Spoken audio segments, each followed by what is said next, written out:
Out of the ashes of the global economic crisis of the early 21st century arose the megacorporations. These entities have had more influence in shaping the last 200 years than anything else. The financial calamity ripped the heart out of many corporations. In the wake of this disaster, many companies banded together, pooling their resources and their expertise. In many instances, this was viewed as a stopgap to survive the downturn. But, as it turned out, the culture of these companies morphed together in an irreversible manner.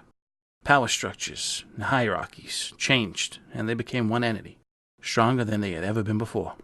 The businesses that did not engage in this practice grew weaker and weaker, and were consumed by the larger conglomerates. Within 50 years, the number of global business entities had reduced dramatically, most consumed by these global super-entities that were now officially called megacorporations. Several other geopolitical events allowed for the rapid growth of megacorporations. Massive food and energy shortages meant that those organizations, which could provide innovative breakthroughs in these industries, were able to power ahead economically. The colonization of several planets in our solar system also diverted enormous funds in the direction of several powerful megacorps.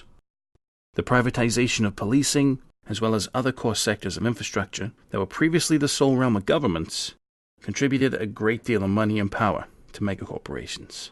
And the massive growth of the biotech and cybernetic industries allowed numerous megacorps to grow to unprecedented levels of wealth.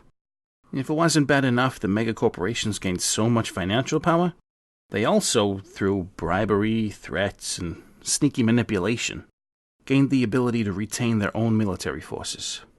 The largest armies in the world now belong to private companies, rather than governments, causing a massive power imbalance.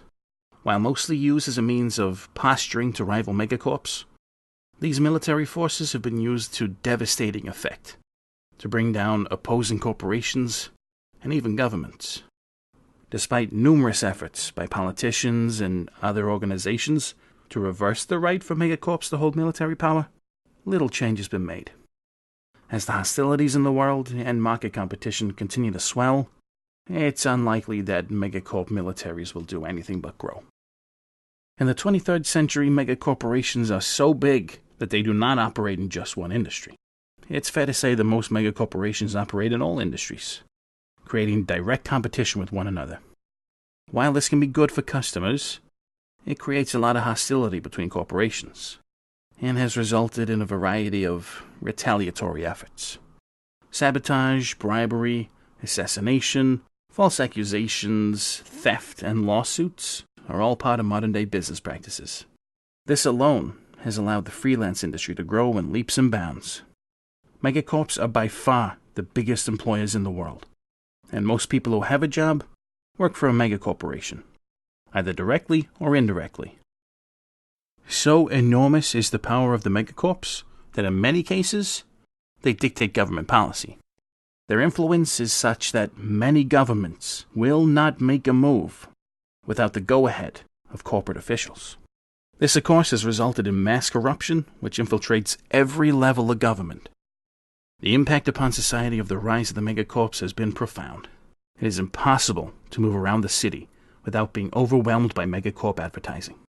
People are exposed to the megacorps from dawn till dusk, from cradle to grave.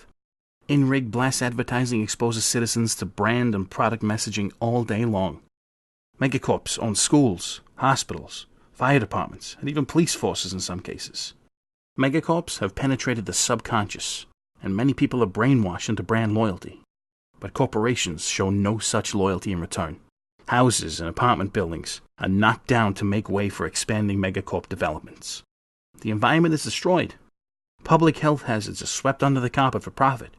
Employees are treated like slaves, and the threat of redundancy is constantly held overhead.